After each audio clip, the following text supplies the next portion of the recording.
Good morning students. 10th class. हम first lesson कर रहे थे नेताजी का चश्मा। हाफ लेसन कर चुके हैं। आशा करती हूँ आपको समझ आ गया होगा। तो देखिए बेटा, हमने यहाँ तक कर लिया था। फ़ोटो वोटो छपवा दो उसका, पागल है पागल, वो लंगड़ा क्या जाएगा फौज में। यहाँ तक हम रीड कर लिया है, मैंने आपको ये पिक भी दिखाई थी। तो अब यहाँ से स्टार्ट करेंगे हम। हालदार साहब को पान वाले द्वारा एक देशभक्त का इस तरह मजाक उड़ाया जाना अच्छा नहीं लगा। ये सब हालदार साहब को कह रहा था वो पान वाला। तो जो हालदार साहब हैं उनको वो पता चल चुका था कि वो चाहे फ़ौज में नहीं था, परंतु फिर भी क्या वो एक देशभक्त था, इसलिए उसका मजाक जो पान वाला उड़ा रहा था तो उसे अच्छा नहीं लगा।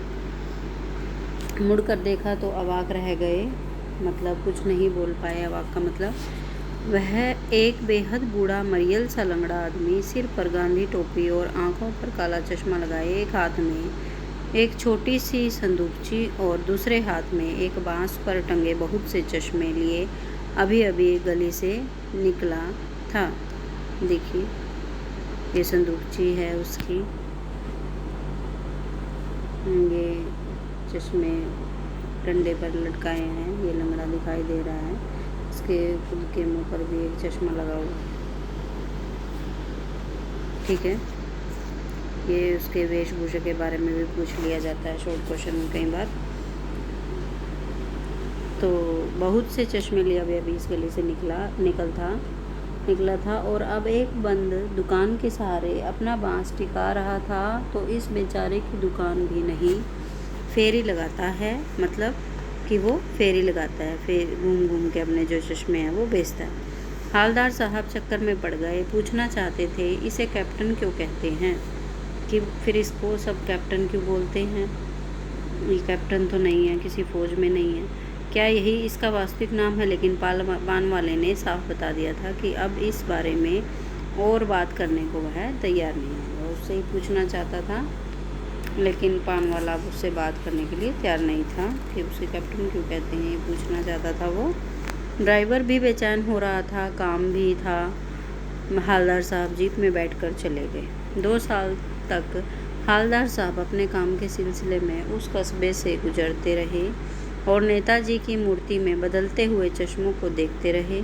कभी गोल चश्मा होता तो कभी चकोर, कभी लाल तो कभी काला, कभी धूप का चश्मा, कभी बड़े कांचों वाला रोगोगो चश्मा, पर कोई ना कोई चश्मा होता जरूर। उस दूर भरी यात्रा में हालदार साहब को कौतुक और प्रफुल्लता के कुछ क्षण देने के लिए फिर एक बार ऐसा हुआ कि मूर्ति के चेहरे पर कोई भी कैसा भी चश्मा नहीं था। उस दिन पान की दुकान भी बंद थी, चौराहे की अधिकांश दुकानें बंद थी। अगली बार भी मूर्ति की आंखों पर चश्मा नहीं था। हालदार साहब ने पान खाया और धीरे से पान वाले से पूछा, क्यों भाई, क्या बात है, आज तुम्हारे नेताजी की आंखों पर चश्मा नहीं है। पान वाला उदास हो गया। उसने पीछे मुड़कर मुँह का पान नीचे झुका और सिर झुकाकर अपनी धोती के सिरे से आंखें पोंछता हुआ बोला, साहब कैप्टन मर गया। और कुछ नहीं पूछ पाए।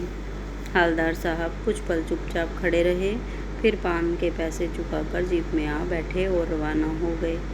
बार बार सोचते रहे क्या होगा उस कौम का जो अपने देश की खातिर घर गृहस्थी जवानी जिंदगी सब कुछ होम देने वालों पर हंसती है और अपने लिए बिकने के मौके ढूंढती है।